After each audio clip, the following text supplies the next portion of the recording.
the music goes a little long at the end of the intro there. Who knows? I was just, I was just watching it. I was like, it might be dragging a little bit there. It looked badass, but with this at-home setup I have, I never hear the audio. Oh yeah, I don't understand why. Probably not strong enough for all the bandwidth. But anyway, welcome to the Escape with Nick and Adam. My name is Nick, And I'm Adam. where we try and talk about, the pop culture and I'll call it the nerd culture, and we keep up with what's going on up there and just hang out and talk about basically the stuff we would talk about at a comic shop, but try to do it online. So That's right. since Adam, speaking of comics, not in a great spot. You can't have too many comic book store conversations anymore because there's not that many comic book stores anymore. And there's quite a bit of drama started by just some comic book store owner. Makes a video, goes on. First of all, the guy's got a YouTube channel, so he's always talking about comics, but one specific clip really got the whole comic book industry in an uproar. Oh, do tell me. What happened? So, a gentleman by the name of Glenn O'Leary, basically I think it was just like a minute or two clip of one of his YouTube videos of him talking about his issues with modern day comics. Now, Glenn is a 30-year comic book store owner, and just being in that industry, you and this is the thing. So he looks what you would think a 30-year veteran in the comic book war would look like, right? So he there are very similar traits to the comic book store guy from from The Simpsons. but it's like, but just because I thought we were kind of past this, just by the way they looks, thinks that you have a lesser opinion. Because if anybody else, if you started a conversation with like, I've been doing this for 30 years, and I'd be like, I'm gonna guess you kind of know your shit. You may know what you're talking about. Not the I tried to run a comic book store for a couple years. I worked at one, and no. Comic book store owner for 30 years, which means you know what you're really good at? Building relationships with your customers, knowing what your customers want. And then not only building that trust with that customer, but that customer telling his friends and family who are like, hey, if you want comic books, you may want to come over here because this guy takes care of it. Yeah, 100%. And so just by pointing out some of the things, Adam, that it started to be not that many, but a lot of comic book readers are tired of, and tell me if you've heard this before, with the writers doing self inserts into the character, into pre-existing characters. Oh yeah, absolutely. So Glenn's point was, hey, if you're hired to do a Steve Rogers story, you know what I want the perspective to be? From Steve Rogers. Yeah. Not from you, and you have a point to tell, and you're going to go against, the canon of the character just to make that point. Yeah, just to be modern, just to be woke. I mean, that's... And, God bless social media and influencers or whatever you want to say, but whatever you want to say about social media, good, bad, indifferent, it feels like it's given everybody a platform, even idiots like Adam and I doing what we're doing right now. But everybody feels that everything is a platform, even comic books, just to, make a point. I agree, and I get tired of hearing, you've come here for this lesson. This is what makes you smarter. I don't want to hear that anymore. No, absolutely. It's just the hey, it's the Adam Sandler, I have the microphone, so you're going to listen to everything I have to say type of moment. But but you're not Adam Sandler, and you're not going to sing the Thanksgiving song, right? But also, this is real life, and no one gives two shits what you personally think. It's just like Glenn said. You know what I want? I'll say how Glenn said it. I want a Peter Parker story. I want a Peter Parker. So not what you think Peter Parker is or inserting. It's just the whole thing that everybody, so many comic book readers have just one, if they've been buying less and less comics, or they just never coming back to the comic store. It's hard to commit yourself to collecting comics because they're so expensive. And if you're putting out garbage content, it's like, you know, if you go drop $70 at the comic book store, which used to happen for me when I was in my comic book collecting days, you know, here and there, not here and there, but when I had like, you know, pull lists and stuff. Every Wednesday or every other Wednesday when you got paid. Right, exactly. So do that today, and you're walking out with less than half the stack you actually had before.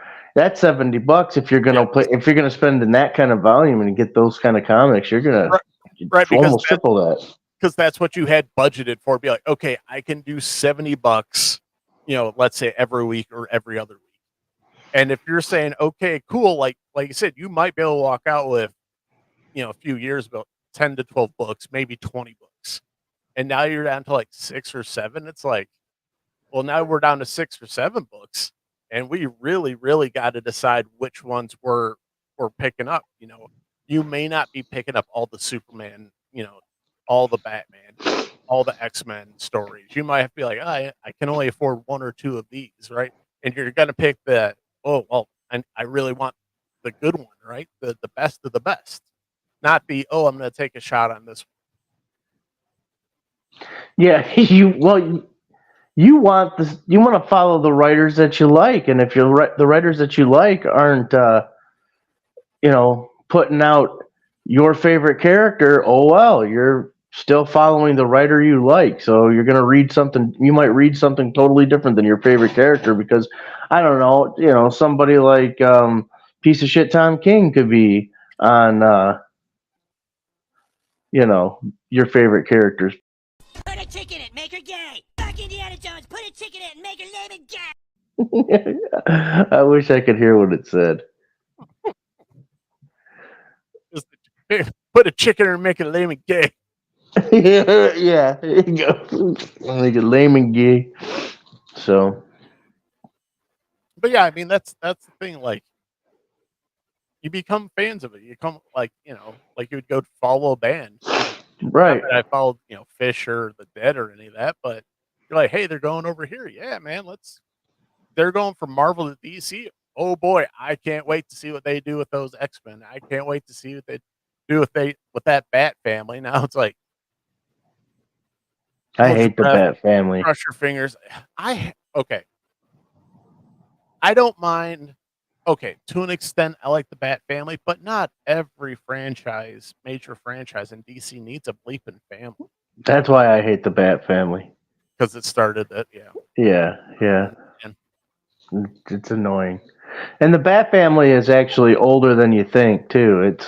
It's been around. Yeah, it's been around since predates the television show.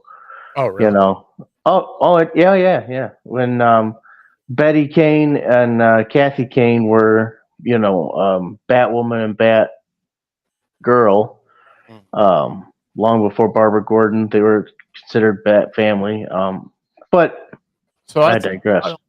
Yeah, so almost 66 Batman era-ish, somewhere around there, maybe. Yeah, like 50s Eisenhower Batman.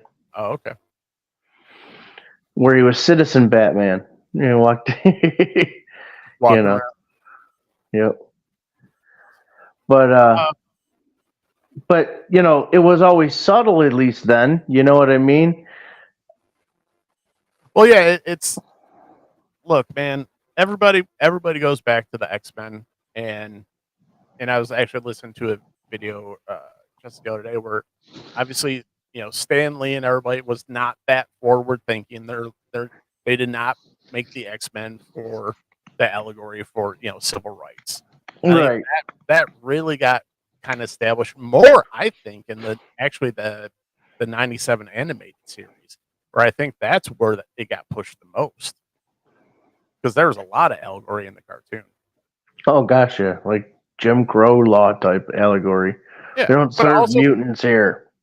and let's be honest, Dad, when we were watching that, we were not like, I want to go home and after school, I want to go home and learn more, right? Like I want to learn more lessons. No, like they did it so well and so entertaining, where it's such a good story. Like you got the lesson, and you know, you either accepted it or you don't. It's not, get in the face, beat you over the brow. Yeah, at the end of the day, they still fought a giant robot or something.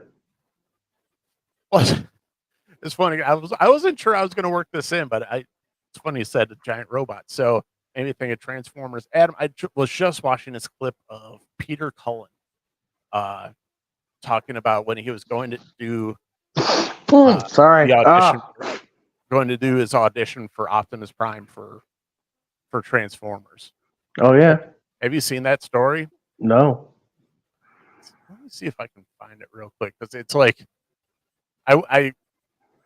it was a reel, so it was pretty short, but it was just like, I don't know if you're on Instagram enough where like you see a reel and it was so good so you watch it again. Kind of one of those. That Teenage Mutant Ninja Turtles one I watched again. Oh yeah. The one that yeah. No more repeat offenders. But it just kind of went through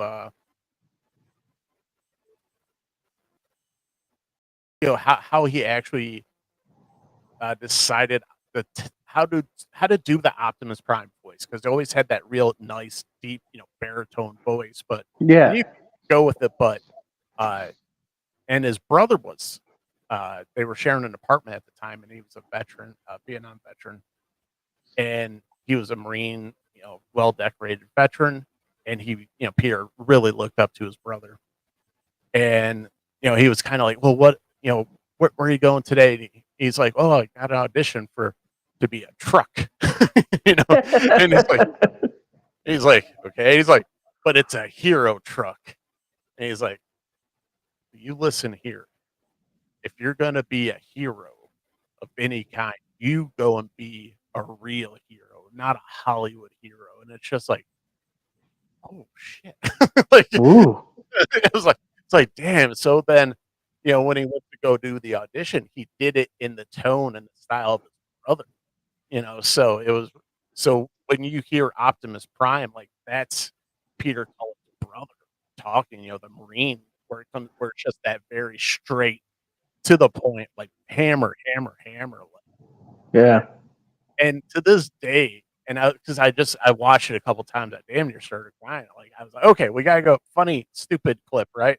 And because every time like I hear Optimus Prime, like it's not I can say like the voice of God, but I was like, if I hear need a good message, it kind of rings in the Optimus Prime voice in my brain, or it's just like, man, that's the voice where if there's some message from my childhood, it's just like, yeah, it's Peter Cullen as Optimus Prime, just going, yeah, why it's that voice. Take like a really good sermon or like, I don't know, something, like a 30-minute Joe Osteen, preach or whatever, and do it in Optimus Prime's voice. Oh yeah. Yeah, okay. Hold on.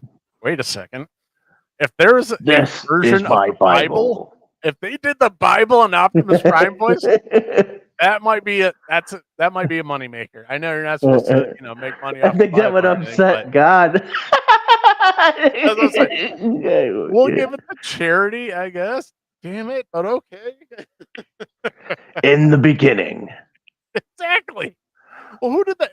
Because I know they have a version with Johnny Cash, and they just had another one where I was like, I might listen to that guy read the Bible to me. Oh, geez, I can't remember. But I know I think I listened to the Johnny Cash one for a little while, and it's pretty cool. But after a while, I'm like, I start to doze off because he's got that, in his voice. Yeah. Oh, sure. Okay, There's a so man. oh god, yeah, Yeah. dude, it's okay. I I kind of blew my own mind and my wife. It's so much so where there's such a change in my musical taste where my wife got slightly like, "Are you okay?" Like, 'cause I've never been a country guy, like, ever. Like, a little bit of Garth Brooks, but that was just because you liked Garth Brooks, so that was my only Right. introduction to it. But, Yeah. you go down these rabbit holes, especially on music. I went down this one with Johnny Cash, and I use YouTube Music, so it builds off your algorithm, and it's like, gives you can listen to music forever on there if you want to. So, what am I starting to listen to more, especially like when I go sit down to like edit or paint or something? It's cowboy music, baby. I All love that right. country cowboy stuff where I'm just I was really getting into like Marty Robbins. I was telling you about, old El Paso and all. I was like, oh yeah, that's the good stuff right there. And All right. and so like when I go into the car and play music in there, like my wife and I went shopping, and she's like, "What is this?" She's like, "I don't know, but I like it now." Like it's not like I like modern country or anything, but if it's like Hank Williams and all that old stuff, and I'm just like, I like me some Willie Nelson. I say a lot of Willie Nelson pops up in there, and Yep. yeah, the Cowboys ain't easy to love, and they're yeah, hard to what hold.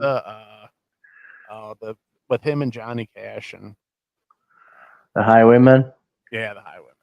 Is that Chris Christopherson? I think. Yep. Yep. Wedding, Waylon, Jenny. I don't know And for the Wayne. rest. Maybe. I'll fuck it all up. I'm not going to say, oh, excuse me for swearing.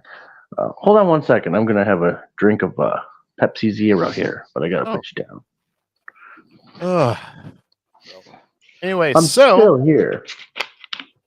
Still part of the show.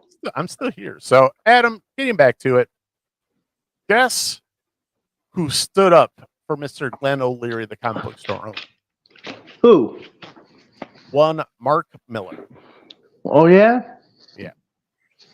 So, well, and okay, I skipped the part where a lot of comic book artists and creators, writers started going after Glenn and going after fans basically and saying like, and one was I was pretty upset with was Ram V because I actually like some of Ram V stuff, and him and another guy on X were saying, well, were we supposed to treat like comic books like Burger King? Like you can have it your way? Be like, no, guys, you've completely missed the point. You can inject some of your character into something that you're writing. That's one of the reasons, like, you bring different writers on because on occasion you need a fresh take on something. You don't let Frank Miller do Batman alone anymore. Okay, and don't let Frank Miller do most things because Batman. I saw a couple years ago and saw a picture of how Frank Miller's doing. It's like, oh, buddy, you did a lot of blow. Mm-hmm. You either got someone just punched you in the face every day for 10 years, or you've done a lot of blow. So yeah, it's a shame. Oh, my allergies! I feel like a big nerd right now. well, that's why one of the reasons I didn't want to do it. So it wasn't bad, but it's just a lot of like the kind of side effect stuff where like I gave myself pink eye and I'm like, well, now I can't touch anybody for a week. That's cool. You got pink eye right now? Not right now, but it's when did you have pink eye? like just a few days ago. It finally went away. Wow, that's a bummer. Yeah. And then I had pink eye like 5 years ago. I didn't like it. No, it was weird because I just like I've had pink eye before, but that was because like sleeping in random places I probably shouldn't have. Was just like that's what you do as a kid at a sleepover. You just find a place to lay down. But getting pink eye as an adult is strange. Yeah. Well, and I was like, what the hell? And then there's like if you get your allergies, it's not uncommon to have that. Yeah. But yeah, I remember when I got it, I was like, a pink eye? I have pink eye? The fuck? Yeah. As it turns out, it's just your eyes pink. So, Yeah. I was like, I thought only little kids got this. right. So anyway, getting back to Glenn O'Leary getting attacked by comic book pros. Donnie Cates he didn't really go after him, but he kind of just like, oh, I wrote a self-insert of myself in a comic and it sold like blah blah blah. It's like people like you know how to write characters. It's the people who are completely self-inserting, like the Tom Kings, like the Tom Taylors. Yeah. And apparently Ram V, all these guys, like it's how do you explain to a whole generation it's not about you? It's not about you all the time. Hate to tell you guys. Good luck with that one. Oh, good. It's Good just luck with that one. Because that's what it ultimately comes down to. I'm so important. You have to listen to what I have to say. I've got the microphone now, so you're going to listen to every damn word I have to say. So, but Mark Millar went at, stood up for the guy, brought him on a show, actually talked to him, said, hey, what's it been like, trying to sell comics? And, he's like, for the last decade, or at least the last 6-7 years, it's been really, really hard. And once again, going back to having 30 years of experience, saying, hey, this is the feedback I'm getting. Don't shoot the messenger, but the people who aren't buying your comics anymore are telling me why. And I'm telling you now, like, where's the disconnect here, guys? Yeah, when we were coming up as kids, comic books were established like, I don't know. It was like almost like going to Disneyland in a way, not to the comic book store, but when you were reading your story. Oh yeah. And now there's just social justice in it. It's like reading the news. It's like, right. Are we going to get to be like blah blah blah blah blah? Okay, a little action, blah blah blah blah. It was just like it's that level of fun. And then so he's on Mark Millar's podcast, so there was actually a pretty good backlash against the guys who were going against him, because even some of the older guys were coming out and sticking up for him. It's like a lot of people have been saying this, you just haven't been listening. And then if they keep talking about it, then you put a label on them, right? You try and label something. And it's just it's a shame, but a lot of people really are trying to get back to some normalcy versus, like, we know it's not working. It's simply not. Like, the numbers are so hard to get, but the numbers bear it out where it's like you're not selling that many comic books. You're simply not.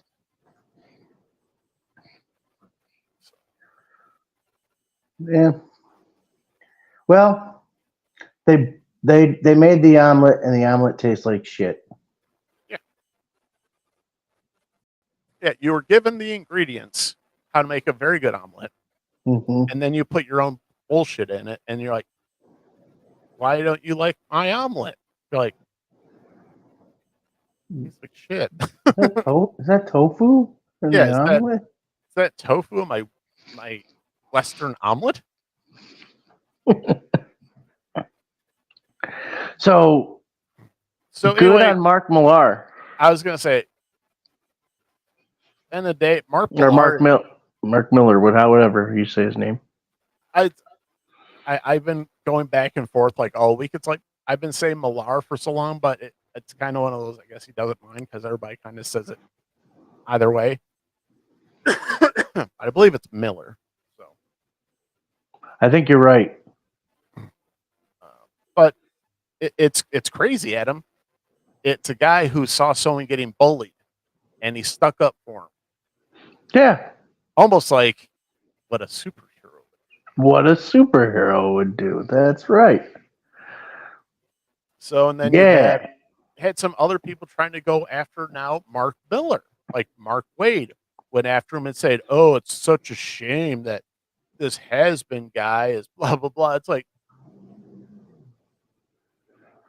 did no one read the titles that Mark Miller put out this year and how they actually sold like crazy? A has-been guy. It's just like it was such a cope like stretch to like, oh blah, blah, blah. It's like, dude. So he got dogpiled, and it's such an ugly little world that I didn't realize was so ugly and nasty. Yeah. It's hard to be a fan. It really is.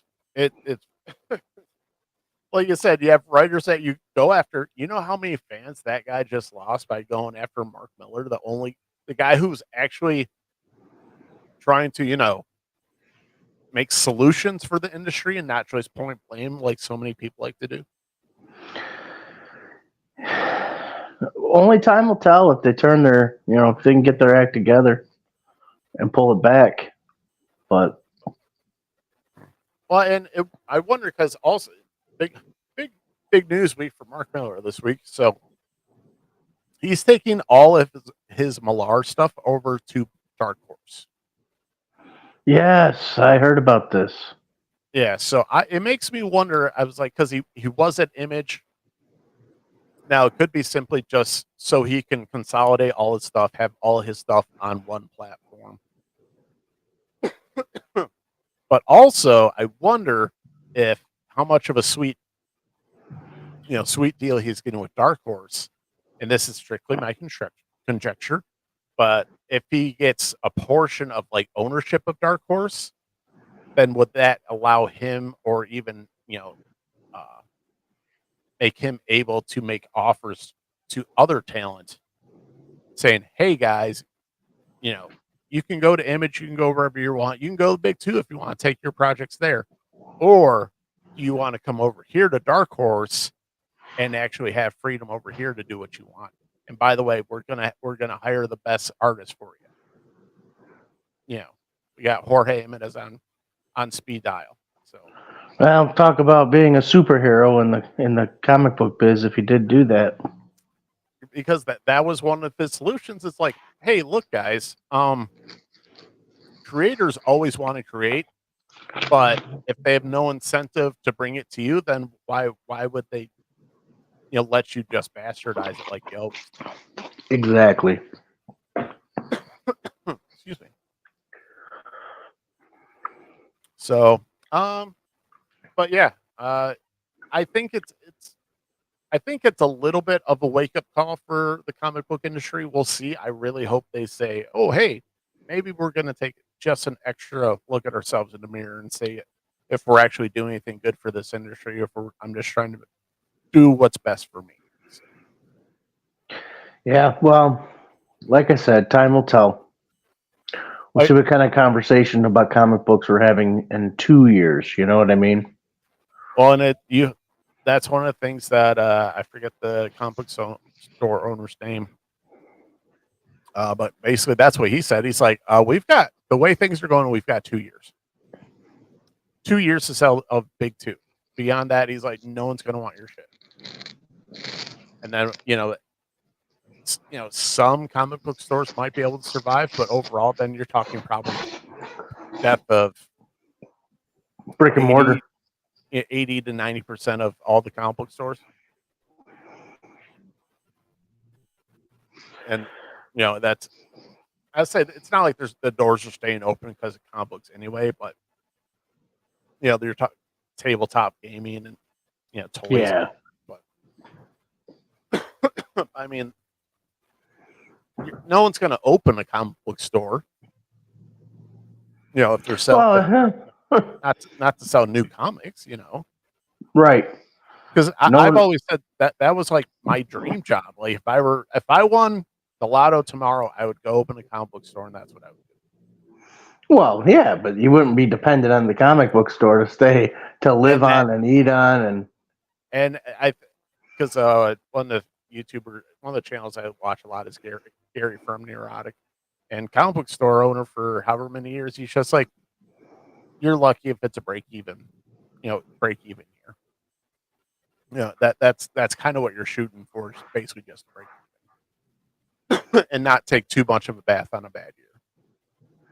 Man. I mean, unless the only way you could make money is like what the big chains do. You have a chain, you got 20 stores. That's the only way to make money at it. But do those exist around here? I know there's Comic City. That's a chain.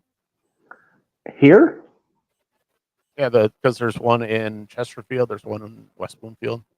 Oh, that's what that is a Comic City out there in Chesterfield? Yep. But yeah, I mean. So if you own a chain, you got to pay all those landlords. Well, and, once again, getting back Mark Miller. Mark Miller later in the week had 3 more comic book store owners on, but they were, I think, most of them were pretty big chains. Like one guy had 20 stores, the other guy, somewhere around there. And just kind of, they didn't get into the, the quote unquote politics of it, but it was just like, hey, comic book store owners, what do you need? That's what this was. And this was, the coming to Jesus meeting, supposed to be or message for the creators. It's like, guys, we just need you to make good stories. Like, we don't need you making points because we can't sell, we can't sell that. Right. Like Glenn was saying, what we need is Steve Rogers stories, Bruce Wayne stories, Bruce Banner stories. It's just, we need stories like that. We don't need, we don't need Tom King, Tom Taylor, Brand V messages. No thanks. That's not doing well. Brand V is currently on Detective Comics. I stopped picking it up because it was boring. What's the guy's name? Ram V. Ram V, huh? And he had some stuff I liked. I liked his Swamp Thing run. And then he did that Aquaman story, which I'm still undecided about that one. Which probably means I didn't like that much. But so you sent me a text this week, I think, about the Aquaman movie. You think it might be good? You dropped out for a second. What did you say? You sent me a text earlier this week saying you thought the Aquaman movie might be really good, the new one. Okay, fairness. That was when I went and saw Godzilla -1. May have taken an edible. You'll see that, by the way. So that's why I preface it, be like, I might be a little high, but right. I was kind of like, this might not be terrible. The first one was good. The first one was fine. Like, it's Aquaman, like, but it's I don't know. It's got its moments, but it's not all that strong all the way through. But I did. I was watching a trailer. I was like, I might have to give it a shot.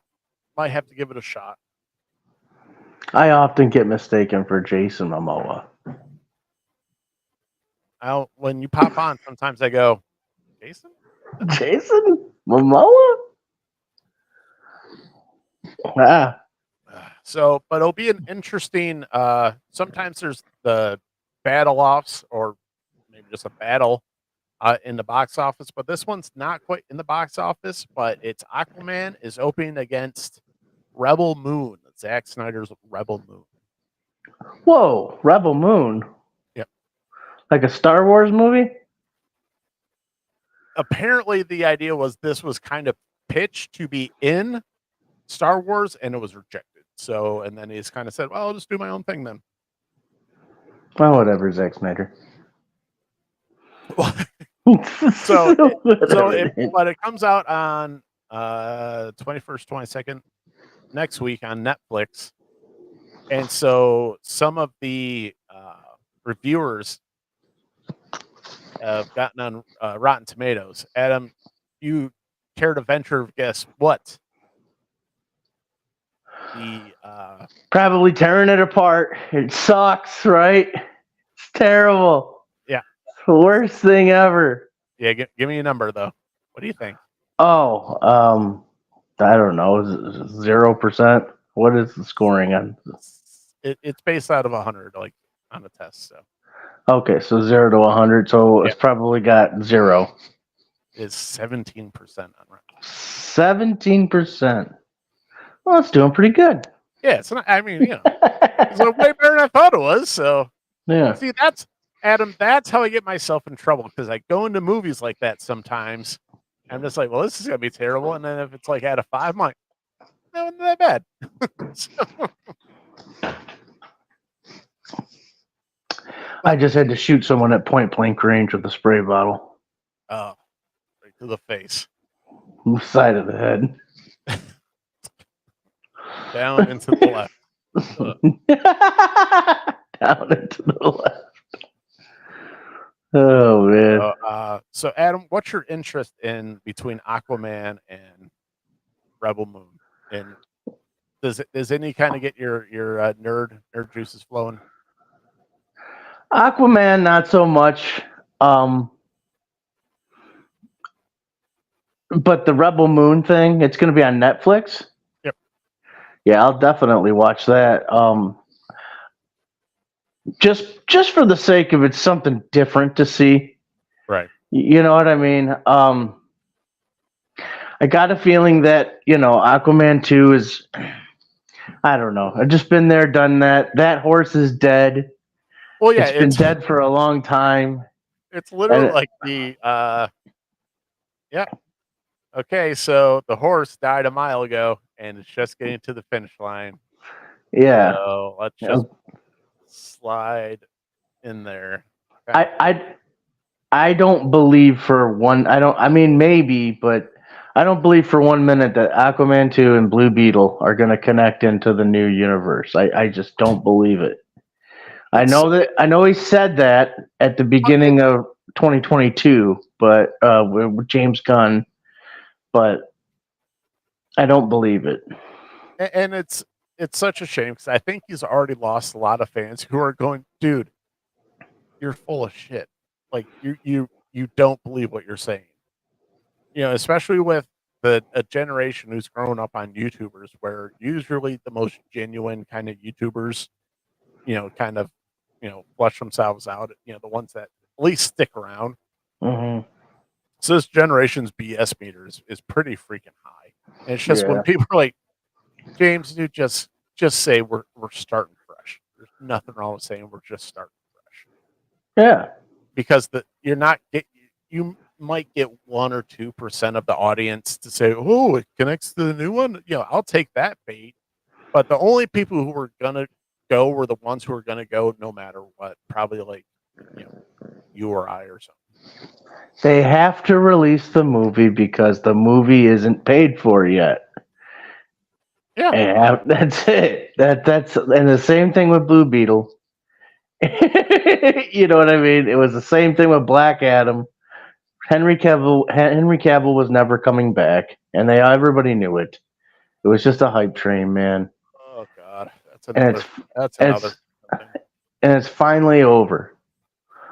2024, it'll be over. Ugh. And they're only taking a break for a year because Superman's supposed to come out in 25. And and honestly, I'm a fan of some of the stuff that they did put out. Like I am a fan of Batman v Superman, the Ultimate Edition, not the which is essentially the director's cut. And I like the Snyder cut of Justice League, and I love Man of Steel too. So definitely a fan of the first Wonder Woman movie. Not so much the second one. It was had its problems, but it had the same problems that Blue Beetle had the same problem. Black Adam had the same problem. Yeah, Aquaman 2 is going to have. Yeah. Black Manta kills that kid as a baby. Well, that's part of I think, and that's one of the things I kind of have hope for. That sounds so bad, but is because so many people were upset about so you hear the baby killing scene or the young person killing scene, and it's just like, hold up, wait a second, we might be onto something here. It's gonna be like Degrassi. It goes there. Oh, I hate Degrassi so bad. That was their catchphrase like 20 years ago. Degrassi. It goes there. Goes there. I'm Oh. Claire Danes. I go there. Adam, you didn't see Godzilla yet, did you? I did not. So quick, I'm gonna do my best not to spoil the shit out of it for you, but next quick, somewhat sort of hopefully spoiler free review. Go ahead. Adam, when I talked to you, I said out of a 5 stars, I'd give this movie a 10. Yeah. I still feel that way. From everything you told me, it sounds like a damn compelling movie.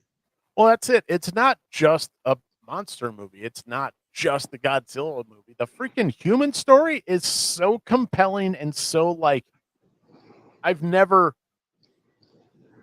this combination of events never happened in my brain ever.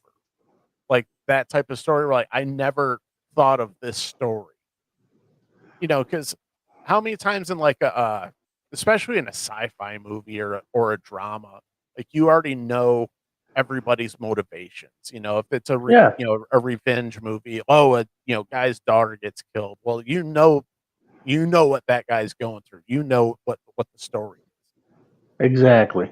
And you know, whatever combination you can go into whatever genre and kind of say, okay, it's going to be one of these movies. Well, hopefully it's good. Hopefully they do a good enough story where I'm not bored, 20 minutes in. Adam, I was so compelled by this story. Like I said, it just never occurred to me that the protagonist of this movie, the star of this movie, was a kamikaze pilot who didn't finish his mission. I don't want to say chickened out because I couldn't imagine being in someone like that shoes. So it's just one of those he was considered a coward because he went and landed his plane and said, "Yeah, no, there's crazy." Check engine light went on. Whatever. Just having fun with it. But they're like, "Oh, okay, we'll check it out." And they're like, "No, nothing wrong with the plane, man." And they're like, "Oh, by the way, the war just ended. Isn't that convenient that you decided not to do your last mission today?" And so, he gets called a coward for not really directly because they're all, they were all, veterans at that point. But once he goes back home to try and find his parents, and he runs into, and his neighborhood's just in shambles because it got firebombed. The U.S. firebombing that far in, and his parents are gone, and his neighbor comes over and says, "Oh, hey, Mr. Kamikaze pilot, if you had done your job, possibly this firebombing mission wouldn't have gone off as well as it did for the Americans."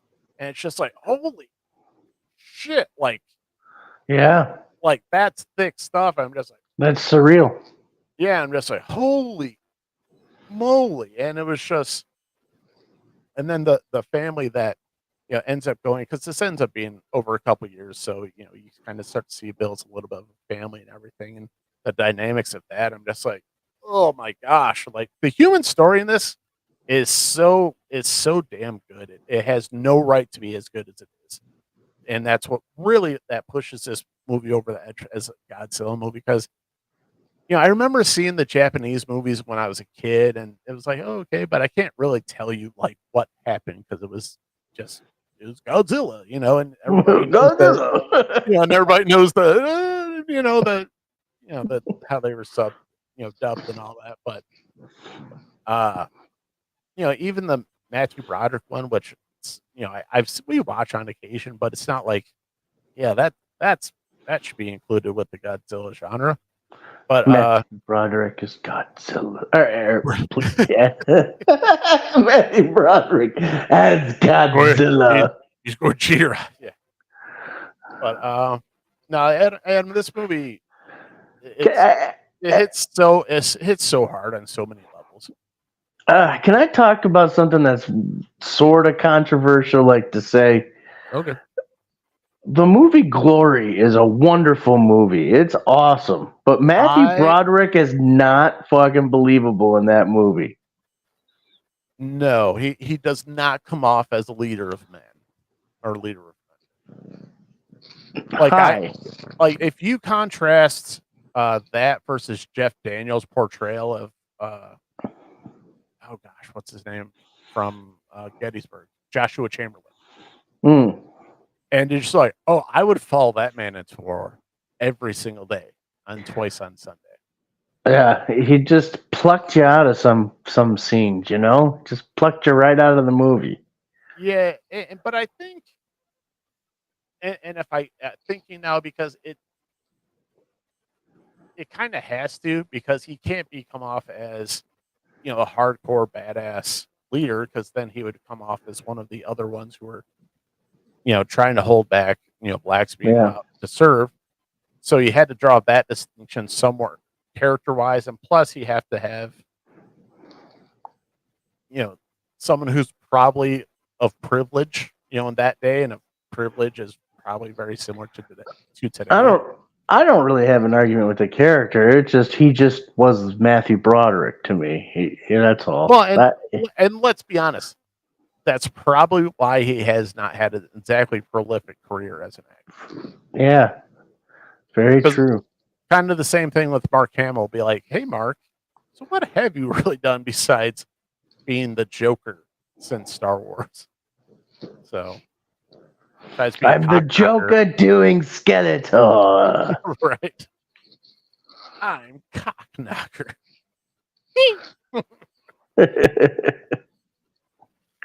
Cockknocker.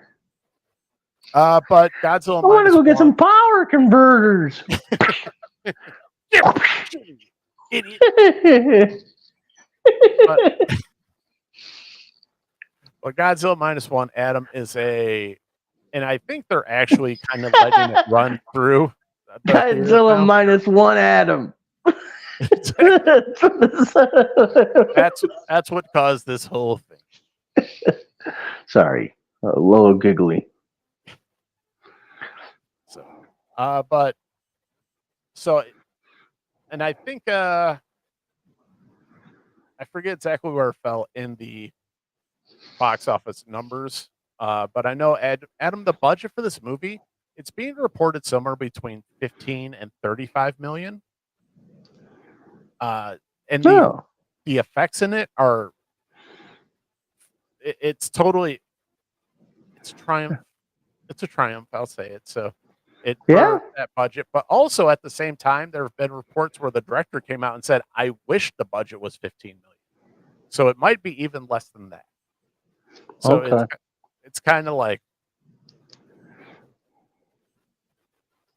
so. I don't know how it works with Japanese box office if they have to release their budgets or not. So maybe that's why everybody's kind of speculating. But it looks like it's getting a proper run in America, and I think it's supposed to go possibly through the end of the year. So, Really? So it might be out next weekend. oh, it should be. It should be. Okay. Because I heard it was leaving early. Well, it was supposed to leave last week Okay. because then it got extended another week to the 14th, and now they're just kind of like, whoa, you guys really want this movie so bad? So I think it's going to stick around for a little bit, and especially I don't have an IMAX really close to me, so I didn't go see an IMAX. But I understand if you have the ability, go check it out in IMAX. So Very good. Very And, good. Adam, the final trailer for Dune 2 came out. Ooh, I have not seen it. And just going off the trailer, it might have one of the most badass, like, so you know how in Endgame, there's the epic battle where, all the characters, start to clash and all that. Yeah. It rivals that. Ooh. And I'll just say there's sandworms involved. Yes. So it looks like it's going to be. I think I was listening to Chris Gore's film review, and he was saying about 60 to 70% of the movie is battles. So Sounds like it's gonna be pretty sick. It sounds mathematically like a freaking badass action movie. So Yeah, bring it bring it down. That's right. on. That one, because I think that one got moved up again. It's to March 1st because it was I think middle of March, and then it got moved up again. So, but I think they were actually kind of happy that it got pushed back because that gave them more time to work on effects and all that. Well, good. Yeah, It's gonna make it better. If you're gonna make it better, then yeah, I'm disappointed. But you know what filled that gap very nicely? Godzilla. Thank you. It was a Godzilla sized hole in my nerdness there. So that was filled by Godzilla. I dig it. Is there anything else you want to talk about tonight? What you got on the docket for Christmas? We got to talk a little bit about Christmas. I know we've done favorite holiday movies. What do we want to do for holiday movies this year? You know what? I don't know. I like sometimes the darker holiday movies, like A Christmas Carol, which is pretty damn dark, but it's got a great ending, great heartwarming ending. But one of my favorites is a movie called The Ice Harvest, and it was directed by Harold Ramis. It's got Billy Bob Thornton, Randy Quaid, and the lead role is John Cusack, and Connie Nielsen's in it too. She's the lady that plays Wonder Woman's mom. But Billy Bob Thornton and is a mob enforcer, and John Cusack is the mob lawyer. And on Christmas Eve, they decide to steal $2 million from Randy Quaid, which is the mob boss. And it's full of adult themes, people getting beat up. But it's a pitch black comedy. It's really good. Oliver Platt plays a drunk in it. It's hilarious. Love Oliver Platt. Yeah. So we're going dark Christmas movies. Yeah. So that's my pick. Maybe we could. What do you got on your side? What you got? Nothing. Not even Gremlins. I think it's more of a comedy. Yeah, but it's a Christmas movie, isn't it? Oh, for sure. People get murdered in that movie. A lot of people get murdered. There's so much murder in that movie. Yeah, guys with PTSD. There's a lot going on there. Yeah. The guy with PTSD from the war and stuff. Yeah, I think it's Korea, because he's like, I know these things. Yeah. I know you are. So that's my recommendation, The Ice Harvest. It's got some irony in it. It's got some, it's good. That's it. It's good. That's all you need to know. Go watch it. I say, if I have to come up with one, I guess it Fat Man, right? Fat Man? Oh shit! Did you saw that? Yeah, that was nuts, wasn't it? Especially when he was taking the buckshot out of his shoulder and stuff. I'm just saying they let what's his name? Gosh, I'm having problem with names today. Mel Gibson. When you let Mel Gibson be Mel Gibson, as Santa, you get Fat Man. That's a hell of a movie. And then, you got fun ones like Violent Night. If backing it up to Fat Man real quick, that's also not without its ridiculousness too. When you see the soldiers sitting down with the elves having lunch and all they're eating is sugar and you know what I mean? It's crazy. Yeah, so the government subsidizes Santa Claus. Right. They're threatening to cut the funding if he doesn't start delivering to more of the naughty. He's got to shrink the naughty list. He's like, I just can't do it. They're like, well, then we need you to make us weapons. weapons. So he starts building Yeah. weapons. So I so mean, he goes to an arms dealer, yeah. Santa the arms dealer. All the while, some kid puts a hit out on Santa because he didn't get something or whatever. It's so accurate to today. Like it makes so much sense. It Yeah, it's It- crazy. it's such a mirror to this generation. It's like, oh god, like I buy 100% of this. There's nothing I would call bullshit. And when we were kids, the generation that was running things would never think of shit like this. Never. Never. I mean, we got like Home Alones and Yeah, Christmas Stories and a lot of great stuff, but the amount of just dark violence that's out there now, it's Well, crazy. darkness, just the slanted look of the entire landscape of life. Yeah. Just and you only get that Violent. through certain generations. That's the that's that generation's lens into the world. It's like, oh god. Shit, No wonder you guys are all dark. I didn't tell you I watched The Mean One. Oh no. It's the Grinch. Right. If being real, coming down from the mountain and just eating, murdering people. It's crazy.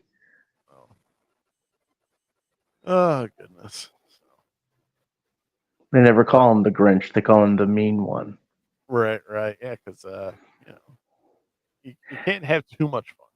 Right. And it was Cindy, you know who. Right. That's what they called her. Cindy, you know who. Cindy, and not Whoville. Yeah. All right, Adam. Well, I think it's time to wrap it up here. So All right. I had fun. yeah, absolutely. So go check out Godzilla -1. Go check out the Ice Harvest. Because it's the holiday season. Because it's the holiday season. So, all right. Thanks so much for watching, guys. Have a good night. Bob Seger's version of the Little Drummer Boy is the best. Love you, Planet Houston. Good night, Mayor.